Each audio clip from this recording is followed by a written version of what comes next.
pregunta es muy importante, ¿no? O sea, ¿por qué reprimir? O sea, ¿por qué matar? Dado que las evidencias, como mencionó el doctor, mostraban que los alumnos no tenían armas.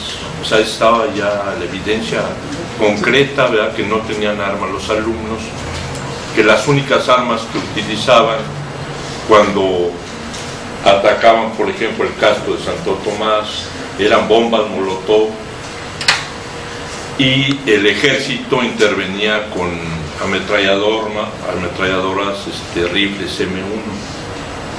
Entonces, sistemáticamente en las manifestaciones, los estudiantes decían diálogo. Eso es muy importante, el diálogo, insistían en el diálogo público. O sea, permanentemente los estudiantes estuvieron flexibles, estuvieron abiertos a establecer un diálogo con el gobierno para simplemente se les resolviera los 6 puntos capitales que exigían. Eso era lo que querían básicamente, no era un movimiento subversivo. Claramente estaban pidiendo diálogo y que se resolviera el pliego petitorio. Entonces aquí la pregunta profunda que mencionaba el profesor era que por costumbre sistemáticamente reprimen. ¿Por qué reprimen? Es la pregunta. No tienen el aparato, por ejemplo, de Estado o los asesores de Díaz Ordaz en ese momento no eran capaces de capturar los datos que estaban en la calle, las evidencias, ¿verdad?, de que los alumnos lo único que hacían era ir en brigadas para informar a la población para que sus puntos de su pliego petitorio se resolviera. Hacían brigadas, hacían pintas en camiones, en bardas, iban a mercados, como mencionaba el profesor, a difundir sus ideas, o sea, que se les cumpliera sus puntos, ¿verdad? Desaparición del cuerpo de granaderos, que había tenido un exceso en la represión en todos los eventos, había un exceso siempre de reprimir, ¿verdad?, de matar, de ir sistemáticamente, siempre fue reprimir, o sea, dañar. Había una manifestación y toda la gente que dejaba sus carros, por ejemplo, donde iniciaba la manifestación, llegaba el gobierno y a destruir todos los carros, todos parabrisas, todo, robarse los carros, desaparecerlos y dañar llantas, o sea, destrozar completamente cada acción sistemática.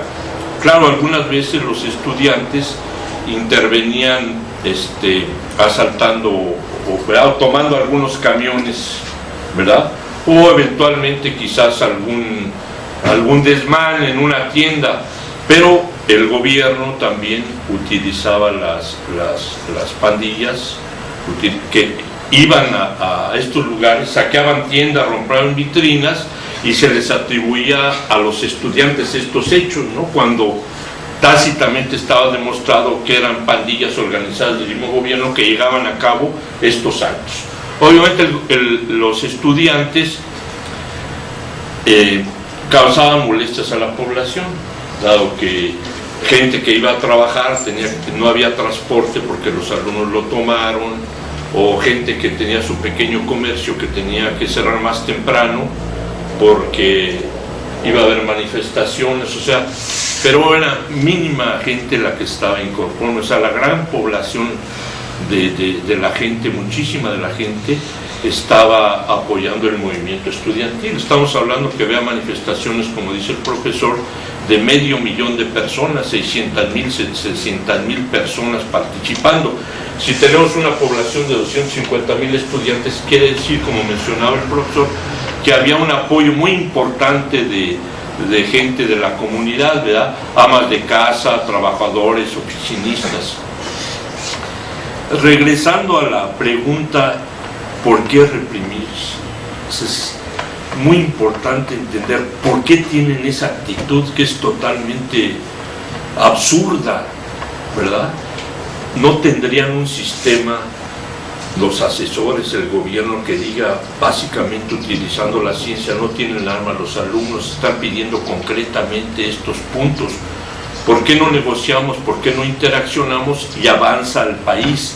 O sea, no entiendo y me gustaría dejar una pregunta abierta con participación a los que estamos aquí en el foro. ¿Cómo podemos entender por qué sistemáticamente existe esa represión? Podemos tocar otros puntos, pero si está de acuerdo, profesor, me gustaría si podemos abocarnos a preguntas, ¿verdad? Pero no sé, entonces no sé, me gustaría escuchar la opinión de los asistentes. Yo supongo que